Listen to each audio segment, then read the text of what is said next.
السلام عليكم البنات، كي دايرين؟ لاباس عليكم؟ مزيانين؟ نتمنىكم تكونوا بخير وعلى خير وفي صحه جيده ان شاء الله.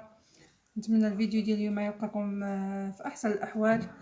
كما كتشوفوا معايا انايا جيت نبيع لكم الطواجن.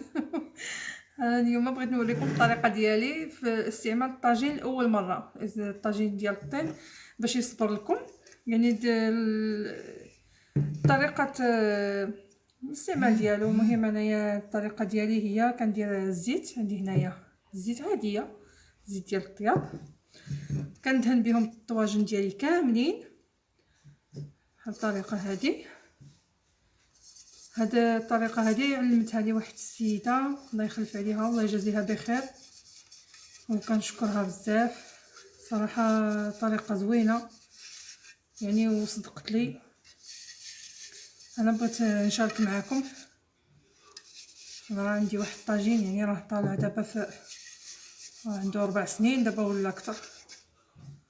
صافي هكا كندير له الزيت مزيان بهذه الطريقه.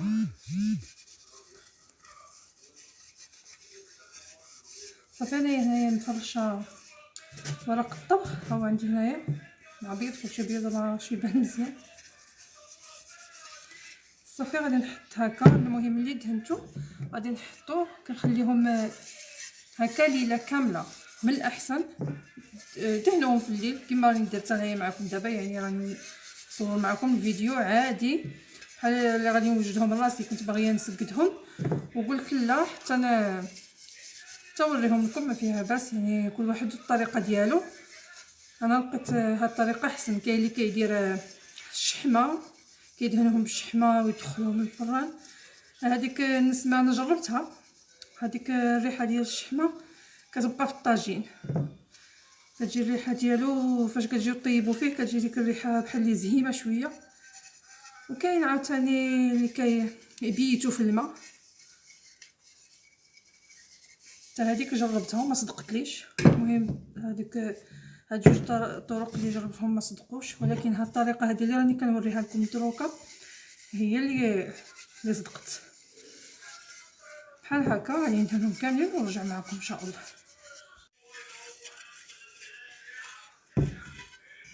صافي من بعد ما دهنتهم ها هذه بعدا نشفت. صافي غادي نخليهم بحال هكا حتى الصباح ان شاء الله، وعاد غادي نكمل لهم البقيه باش كنخدمهم ان شاء الله. غادي نخليكم وما ما تفلتوش عليكم هاد الطريقه هذه ديال الطواجن، ونتمنى تفيدكم ان شاء الله. حتى غدا ان شاء الله ونكمل لكم الفيديو ان شاء الله. صباح الخير عليكم البنات، كي صبحتوا؟ مزيانين؟ نتمنىكم تكونوا بخير وعلى خير. ها هما كما شفتوا درنا لهم يعني الزيت البارح، هما كينشفوا بحال اللي ما فيهم حتى حاجه، كينشفوا كيشرب داك الزيت. دابا غادي ندير لهم البصله هذه. هذه كنت قطعتها باش ندير الغدا. مهم ها هي هنايا هذه غادي تشدوا حب البصله، ولا من تكونوا ديروا طيبوا ولا غير هذا اللي غادي تحكوا به الطاجين هكا. نتمنى يكون باين، غتحكوها مزيان بحال هكا. وتكونوا في هذه الوقيته غتكونوا شاعلين على الفران ومنقصين له، يعني العافيه مهيله بزاف. غادي يسخن على خاطرو باش غادي ندخلوهم للفران بحال اللي غادي يكملوا الطياب ديالهم. وهاد الطريقه غادي ديروها واحد 4 الخطرات ولا 5 نتا الطريقه ديال الفران. المهم من تكونوا طيبوا الخبز ولا كيكه ولا مهم شي حاجه باش تطفيو الفران ديروا تما الطواجن، ولكن في المره الاولى يكون الفران شاعل. بحال دابا هادو اول مره، دابا راني مخليه لهم الفران شاعل بهاد الطريقه هذه.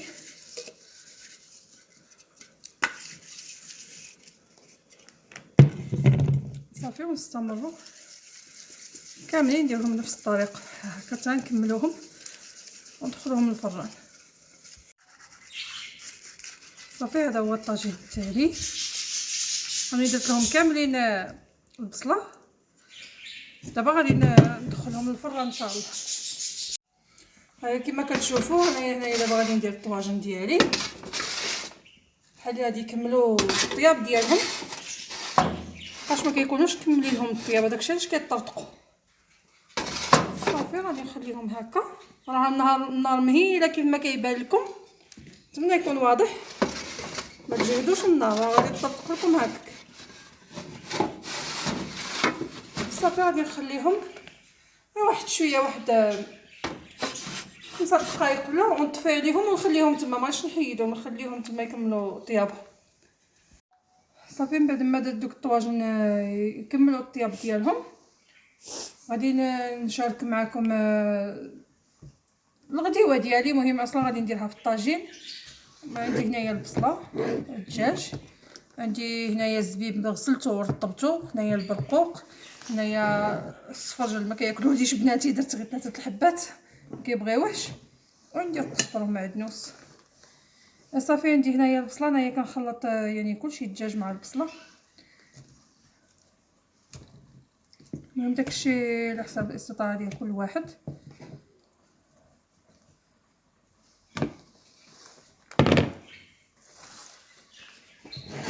غادي نستعمل في العطريه، عندي سكنجبير.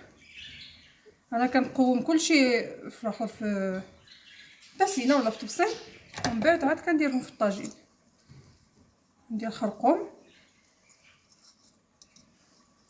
كل واحد كلشي كيعرف يدير الطاجين، غير الطريقه اللي كتختلف. عندي هنايا واحد شويه ديال الكمون، غير شويه ماشي نكثر منه، والقرفه.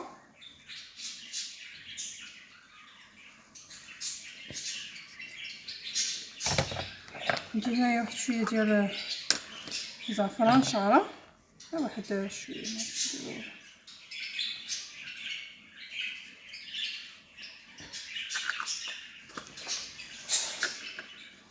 غادي نضيف عليهم واحد شويه ديال السودانيه، شويه.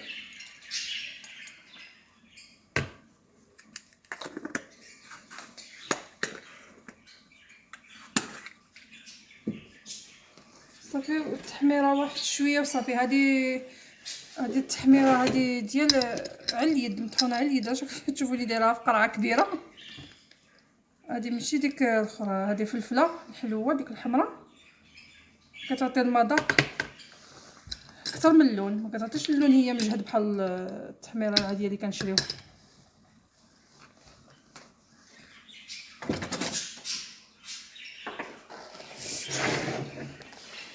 صافي غادي نخلطهم كاملين هاد العناصر. راني مازال ما درت الزيت ما كتخليش العطريه تلصق لنا في الاخر. غادي نزيد عليهم عندي هنايا قزبر ومعدنوس، انا كان عندي في المجمد. المهم الا كان عندكم طري غادي يكون احسن.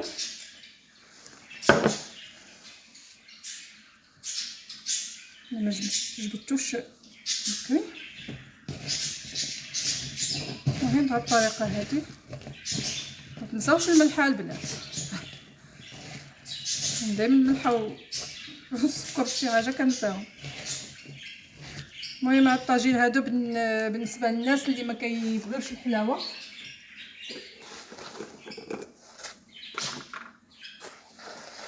غادي ندير الملحه باش ما ننساهاش شويه.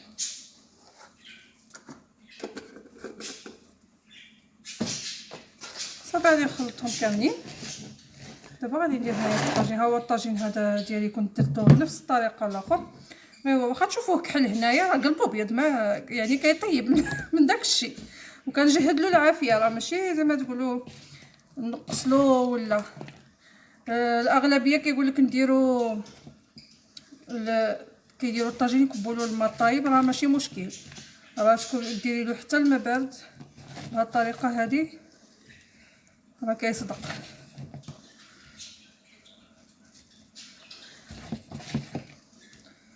صافي هنايا غادي نستف الدجاج.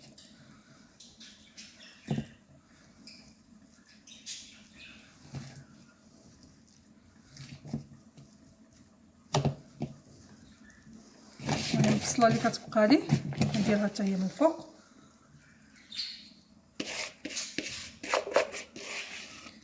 كما شفتوا راه مازال ما درت الزيت، يعني ما قطعتش معكم التصوير. صافي غادي نجيب الصفرجل هكا، كياكلوه ليش انايا بناتي، ما بغيتش نديرهم بزاف. هذا راه غسلته من قبل البرقوق.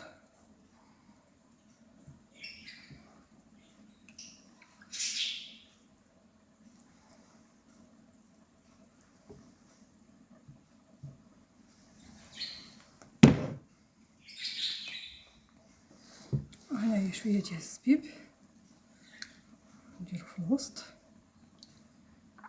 راه كيجي زوين هاد الطاجين، كيجي رائع، راه ما تشبعوش منه. صافي انا غادي نغسل يدي ونجي نكمل معكم ان شاء الله باش نوريكم الطياب ديالو. صافي دابا غادي ندير الزيت من الفوق.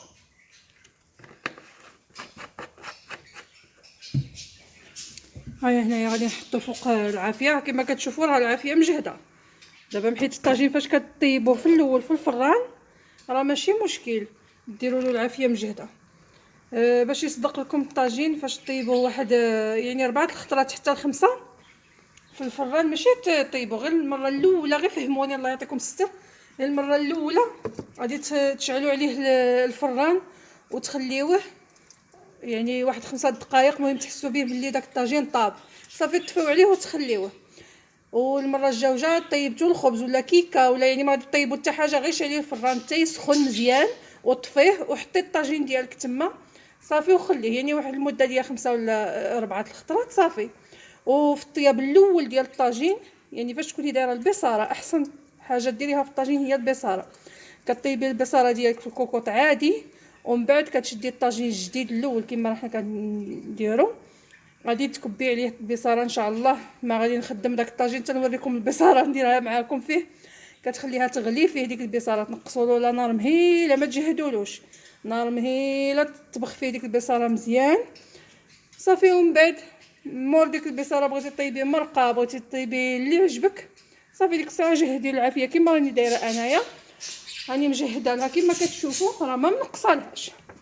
وغادي ندير لها الماء راه عادي، ها هو انا درتو في القرعه باش ما تقولوليش راكي دايره الماء في الغلايه طايب ولا راه بارد. هذا ما من السقايه.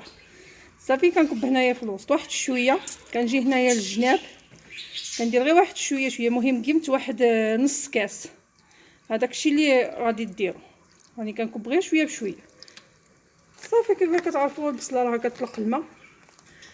وغادي نجيب هنايا عندي القرفه، غادي نزيدها هنايا فوق هذا البرقوق والصفرجل هذا. كتجي زوينه القرفه، كتعطي واحد المذاق رائع.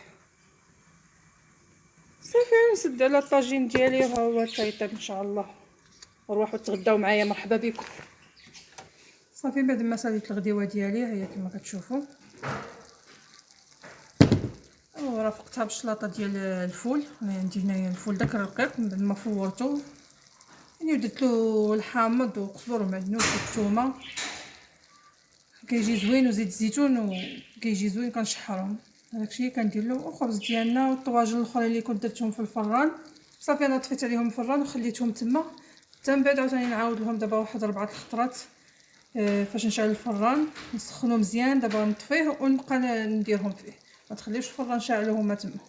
وبصحه والراحه، ونتمنى تدعموا القناه ديالي وما تنساوش لي لايك والاشتراك. وكنشكر الناس القدام، وكنقول للناس الجداد مرحبا بكم في القناه وشكرا لكم بزاف.